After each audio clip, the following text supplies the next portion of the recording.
میں نے شعبہ وکالت کا آغاز کیا 1992 میں، اور 94 میں جوڈیشل افسر بنا، جج بنا۔ 2009 تک میں نے بحیثیت جج فرائض انجام دیے، اور اس دوران جو ہے لاء کی جو ٹرمینل ڈگریز ہیں، LLB LLM ماسٹر سب کچھ۔ پھر میں گیا انگلینڈ، وہاں سے میں نے پھر سائبر کرائم لا میں کرمینالوجی میں ماسٹر کیا، LLM کیا انٹرنیشنل کمرشل لا میں کارڈف سے۔ پھر آکسفورڈ سے میں نے 3 شارٹ کورسز کیے، 4 ماہ کے، 2 ماہ کے اور 6 ماہ کے۔ بار میں گیا لنکن، اور وہاں سے فارغ ہو کے پاکستان آیا، اپنی لا فرم کی بنیاد ڈالی اور وکالت شروع کی۔ تقریباً میرے اب 31 سال ہو گئے ہیں اس پیشے میں، اور اس پیشے میں زیادہ تر میری پریکٹس رہی ہیں کرمنل۔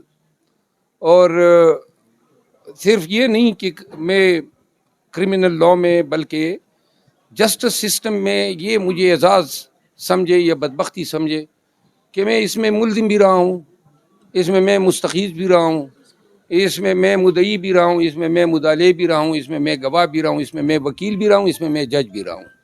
تو لہٰذا اس نظام انصاف کو ہر اینگل سے دیکھا ہے، اور ہمیشہ پوری زندگی جو ہے ہم نے بحیثیت وکیل، کیونکہ اتنا اعتقاد ان 31 سالوں میں ہمارا قانون کی حکمرانی پہ بنا ہے کہ ہر ایک شخص کے ساتھ جب بھی کوئی ناانصافی ہوتی تھی اور آتا تھا تو ہم ان کی ڈارس بنداتے تھے، جس طرح وکیل کرتے ہیں کہ جی ٹھیک ہے، عدالت ہے، نظام ہے، قانون ہے، اور ہم آپ کو انصاف دلائیں گے۔ اور یہ یوں ناانصافی کے خلاف ہماری جنگ جو ہے وہ چلتے چلتے 20 ماہ قبل سائفر آ جاتا ہے، اور پھر پاکستان میں ایک نیا کلچر جو ہے ڈیولپ ہو جاتا ہے عدالتوں میں بھی۔ اور یہ میرے لیے، چونکہ آپ میں سے بہت سارے نوجوان ہیں، اور ہم نے کبھی سوچا بھی نہیں تھا کہ ہمارا پورا کنسیپٹ جو ہے یا جو ہمارا اعتقاد ہے وہ تنکے کے سہارے کھڑا ہے۔ کبھی یہ تصور ہی نہیں کیا تھا کہ جن کو ہم سینٹرل سپیریئر سروسز کہتے ہیں، جو PSP بنتے ہیں، SP DPO IG DIG بنتے ہیں، جو AC DC commissioner chief secretary بنتے ہیں، جو سول جج، سیشن جج، ہائی کورٹ کے جج اور سپریم کورٹ کے جج بنتے ہیں، یہ سارے اس طرح جو ہیں ڈے جائیں گے زورور کے مقابلے میں۔ اور عوام پاکستان جو ہیں، جو بیسیکلی مین سٹیک ہولڈر ہیں پاکستان کی گورننس میں، کیونکہ حق حکمرانی جو ہے ہمارا آئین کہتا ہے کہ وہ عوام کا ہے، اور دنیا کے تقریباً ہر جورسڈکشن میں حق حکمرانی عوام کا ہے۔ رول آف لا جو ہیں، جو تھیوری ڈیولپ ہوئی ہیں، وہ 19 سینچری میں مانٹیسک نے یہ کہا کہ جی حق حکمرانی اور ریاست کا جو حق کے ایکسرسائز پاور کا جو ہے، ان کو ریسٹرین کرنا یا ریگولیٹ کرنا، یہ تھیوری ہے رول آف لا کی۔ اس دن انٹیریئر منسٹر نے بیان دیا اور پرائم منسٹر کیئر ٹیکر نے کہ جی یہ ریاست کا حق ہے کہ وہ فورس کو استعمال کریں۔ اب یہ اتنا بلنٹ اور اتنا ریکلیس سٹیٹمنٹ ہے کہ دنیا کے کس ملک میں کوئی حکمران یہ کہتا ہے کہ میرا یہ اختیار ہے کہ میں اپنے عوام پہ یہ فورس یوز کروں؟ یہ فورس کا اختیار آپ اپنے عوام پہ نہیں یوز کر سکتے ہیں، یہ عوام نے آپ کو دیا ہے، تفویض کیا ہے تاکہ آپ ان کی پروٹیکشن کے لیے یہ اختیار استعمال کریں، دہشت گرد کے خلاف استعمال کریں، حملاور کے خلاف استعمال کریں، یا ہر وہ شخص کے خلاف استعمال کریں جو قانون کو رونتا ہے۔ آپ آ کے کہتے ہیں عوام کو دمکا رہے ہیں۔ اینی ہاؤ، ان 20 ماہ میں بحیثیت وکیل میں نے ان ججوں کو بھی دیکھا جو میرے سامنے یہ ہائی کورٹ کے جج بنے، چیف جسٹس بنے، سپریم کورٹ کے جج بنے، اور اس پورے سٹرگل میں 20 کیسز میں خان صاحب کی جو ہے نمائندگی کی، اور وکیل کو پتہ ہوتا ہے کہ اس کے کیس کی نوعیت کیا ہے، کس کے سامنے وہ کھڑا ہے۔ میں نے بہت سو کو دیکھا جو بدوران سماعت ہمارے ساتھ آنکھیں نہیں ملاتے ہیں، کیونکہ ہمیں پتہ ہے کہ یہ سرنگو ہیں، سرنڈر ہو چکے ہیں۔ ان 20 ماہ نے میری پوری زندگی کا تجربہ ہی غلط ثابت کر دیا۔ کبھی میں نے سوچا ہی نہیں تھا کہ ہم ہمارا نظام، ہماری عدلیہ اتنے چھوٹے بونوں پر مشتمل ہوگی جن کو ہم مائلاٹ کہتے ہیں اور ناجائز کہتے ہیں. کیوں ہم یہ مائلاٹ تو نہ ہمارا سسٹم ہے، صرف کامن لا جورسڈکشن ہونے کی وجہ سے ہم نے یہ اصلاح اپنائی ہوئی ہے. بہرحال قطع نظر اس کے کئی اچھے جج بھی ہم نے دیکھے. میں مثال دوں گا انوار الحق پنو صاحب کی. وہاں پنڈی میں جی ایچ کیو کیس میں شہریار افریدی کے کیس میں گیا بیل میں نے ارگو کی ان کے سامنے، اور کیا کمال کا وہ بینچ تھا. ان حالات میں جب ڈر، خوف، فستائیت، ظلم و جبر جو ہیں اس کے شکنجے جو ہیں نا وہ بہت ہی گہرے جو ہیں عوام کے گلوں میں گاڑے گئے تھے، تو میں نے اس جج صاحب کو بھی دیکھا، کیا کمال کا فیصلہ انہوں نے لکھا. اور پھر میں نے Ibrahim Khan chief justice Peshawar high court کو بھی دیکھا، اور پھر میں نے اشتیاق ابراہیم صاحب کو بھی دیکھا، پھر میں نے بابر ستار صاحب کو بھی دیکھا، میں نے حسن گل اورنگزیب صاحب کو بھی دیکھا، اور ایسے اور 1 درجن کے لگ بھگ نام ہوں گے جنہوں نے اس وقت میں بھی انصاف کیا. اور یہ بہت بڑی بات ہے، کیونکہ نا انصافی کی اب ہم عادی ہو گئے ہیں.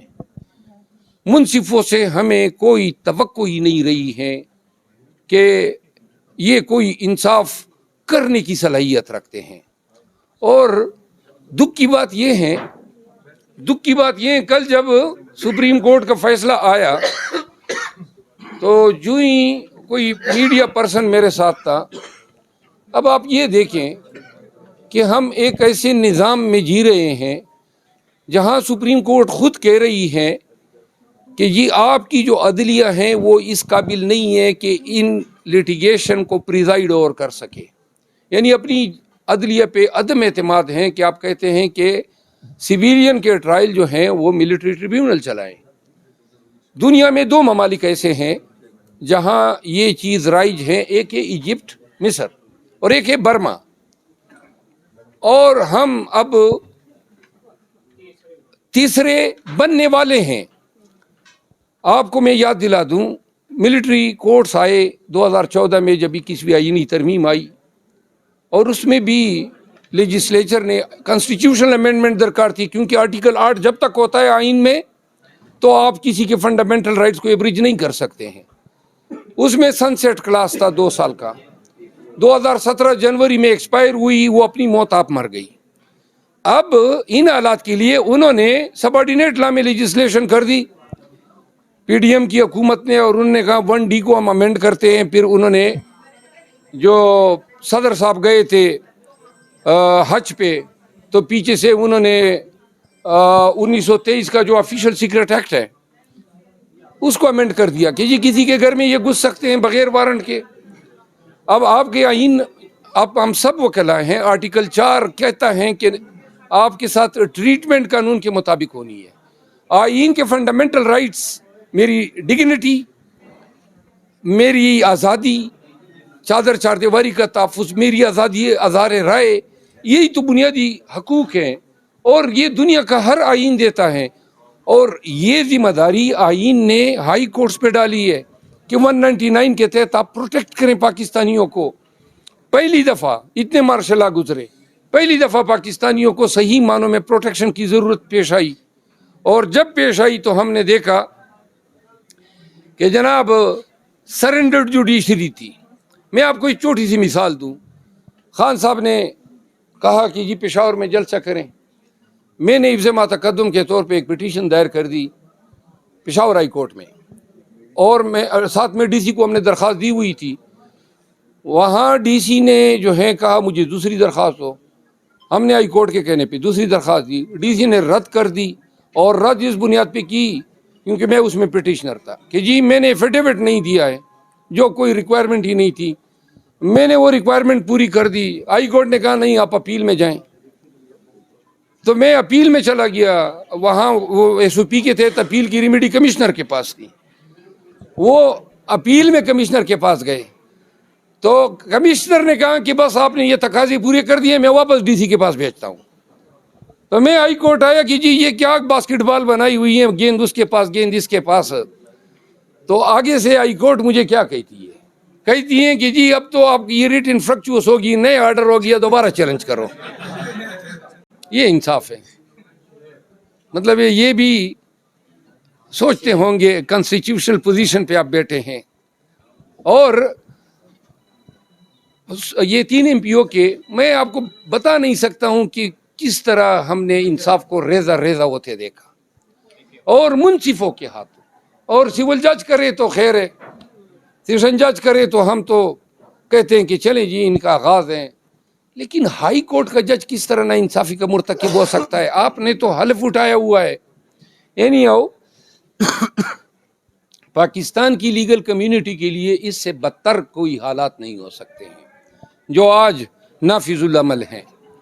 ہم نے اس دور کا کبھی تصور ہی نہیں کیا تھا کہ ہماری سوسائٹی، ہمارا معاشرہ، اور پھر مجھے یہ بھی، میں تو بڑا طارق عزیز کو اللہ غریق رحمت کرے، بچے تھے ہم تو جب وہ پاکستان زندہ باد کے نعرے لگواتا تھا تو میں بچپن سے اس کے پروگرام میں ادھر کھڑے ہو کے زندہ باد کا نعرہ لگایا کرتا تھا، اور جب تک اس کا آخری پروگرام تھا میں نے زندگی میں یہ نعرہ ہمیشہ اس کے ساتھ لگایا۔ ہم نے تو یہ سوچا تھا کہ ہم بڑے گانے اور ترانے سنے تھے، یہ زندہ قوم ہے اور یہ عالی شان قوم ہیں، اور پاکستانی جو ہیں وہ ایسے ہیں۔ وہ ہمیں تو پتہ ہی نہیں تھا کہ ڈنڈے کی مار کی یہ قوم ہے۔ کیوں کر اگر ہم قوم ہیں، اکٹھ نہیں ہے، جمگٹھا نہیں ہے، تو کیوں کر ہم اپنے تمام بنیادی حقوق سے دستبردار ہو جائیں صرف ڈنڈے کی وجہ سے، FIR کی وجہ سے، پولیس کی وجہ سے؟ مجھے تو سمجھ ہی نہیں آتی ہے۔ غیرتی قومیں جو ہوتی ہیں وہ مشکل اوقات میں اپنی وجود کا احساس دلاتی ہے۔ ہمارے سامنے مثالیں ہیں نا، فلسطینی کب سے لڑ رہے ہیں، کشمیری کب سے لڑ رہے ہیں۔ آپ جائیں عراق میں جائیں، آپ نکاراگوا کی تاریخ دیکھ لیں، آپ فرینچ ریولوشن کو دیکھ لیں۔ اگر پاکستانیوں آپ پہ تکلیف آ گئی ہے تو کدھر گئی آپ کی قومی حمیت؟ خان کی لڑائی کیا ہے؟ خان کہتا ہے ڈونلڈ کو یہ حق کس نے دیا تھا یا امریکہ کو کہ وہ باجوہ کو لکھے کہ پاکستان کی حکومت کو چلتا کر دیں، ورنہ نتائج کے لیے تیار ہو جائے۔ اب آپ کا آئین کیا کہتا ہے کہ ساورنٹی بلانگس ٹو اللہ، اور وہ اللہ نے ان اپنے عوام کے تھرو جو ہے آپ کو گورنمنٹ دینی ہے۔ یعنی پاکستان کے عوام کا حق ہے کہ وہ کس کو حاکم بناتے ہیں۔ حاکم بنایا تھا PTI کو یا عمران خان کو، ڈونلڈ کہتا ہے آپ اس کو فارغ کریں۔ اب جو ہی وہ سائفر آتا ہے، کل خان کیا کہہ رہا تھا، میں دوبارہ بتاتا ہوں، جو ہی سائفر آتا ہے جناب علی اکاڑ پچاڑ شروع، کہیں پہ باپ چلا جاتا ہے، کہیں پہ ہمارے 20 بندے لوٹے ہو جاتے ہیں، کہیں پہ MQM جو ہیں چلی جاتی ہے، اور اچانک ایک ہفتے میں پورا نظام جو ہے وہ سر بسجود ہو گیا۔ اور اس کے بعد خان نے کیا کیا کہ ہماری حکومت کو چلتا کرتا گیا۔ آگے کیا ہوا؟ آگے یہ ہوا کہ خان نے آ کے عوام کو بتایا کہ جی بھی ہماری حکومت تو ڈونلڈ کی اس لیٹر کی وجہ سے جو ہیں وہ ڈیزالو کی گئی یا ریموو کی گئی۔ اب سائفر کیس یہ ہے کہ یہ بات آپ نے بتائی کیوں ہے، یہ سائفر کیس ہے۔ یعنی کہ اتنا آپ ہمیں بغیرت بنا رہے ہیں کہ جو حکمران جس کو آپ نے ہٹایا اس کا یہ حق نہیں ہے کہ آپ کے ووٹوں سے بننے والا منتخب وزیر اعظم، ان کو آپ نے ہٹوایا اور آپ کہتے ہیں یہ حق نہیں ہے آپ کو۔ کیا کوئی آپ ذرا خاموش ہو جائیں پلیز، خاموش ہو جائے بھائی، خاموش ہو جائے جی۔ آپ یہ کہتے ہیں آپ کا یہ حق نہیں ہے۔ کیا یہ تصور کوئی کر سکتے ہیں کہ انڈیا میں کوئی کسی کی جرت ہو سکتی ہے کہ انڈین پالیٹی میں یا ڈیموکریسی میں اس طرح انٹرفیئرنس کرے؟ وہ غیرتی تو ہم سے زیادہ یہ ہندو ہیں، یہ ہندوستان ہے۔ پھر آپ انگلینڈ کا کنسپٹ کریں، دنیا کی کون سی وہ بغیرت قوم ہوگی جو کہے گی کہ ہاں جی ہمیں ہٹا بھی دیں اور لب بھی نہیں کھولنے ہیں، اور اب آپ کہہ رہے ہیں اس کی سزائے موت ہے اور سزائے۔ یہ قانون اور انصاف یہ کھلواڑ نہیں ہے، یہ جسٹس سسٹم کے ساتھ ریپ کے مترادف ہے۔ ہم نے دیکھیں ہمارے ذہنوں سے یہ چیزیں نہیں مٹ سکتی ہے، rule of law, supremacy of constitution. میں نے زندگی میں کبھی ہمیشہ کاما اور فل سٹاپ کا خیال رکھا ہے. لیجسلیشن کا میں ایک حصہ رہا ہوں, ویٹنگ کی ہے, ڈرافٹنگ کی ہے. کبھی زندگی میں سوچا ہی نہیں تھا کہ ہمیں یہ ڈانس سمجھ کے وچ ہنٹ کریں گے. راستے بند, سڑکیں کھدائی جاتی ہیں, اور یہ کیا ہے, پولیس والے آ کے ایک باجوڑ میں ایک ڈی ایس پی آیا اور میری گاڑی پہ اس طرح انہوں نے بانٹ پہ جو ہیں ہاتھ رکھ کے اور تان کے کھڑا ہو گیا کہ اگر جرت ہے تو مجھے روند کے جاؤ یا میرے اوپر گاڑی چڑھاؤ. او بھائی اللہ کے بندے, کون سا ہم نے جرم کیا ہے؟ ہم تو جا کے عوام کو, اپنی پارٹی کو جا کے کنونشن کر رہے ہیں, یہ جرم ہے. تو کیوں کر آپ مجھے ڈرا سکتے ہیں؟ کیوں کر میرے ذہن سے میری 31 سال کی تعلیم و تربیت نکل سکتی ہے؟ یہ مر تو سکتا ہوں میں, کم از کم یہ ایکسیپٹ ہی نہیں کر سکتا ہوں کہ کوئی جبر کے طور پہ FIR کے ڈر سے, گولی کے ڈر سے میرے ذہن سے یہ نکال دے گا کہ نہیں میں سرنگو ہو جاؤں, ہاتھ کھڑا کر دوں. وکیل یہ نہیں کر سکتا ہے.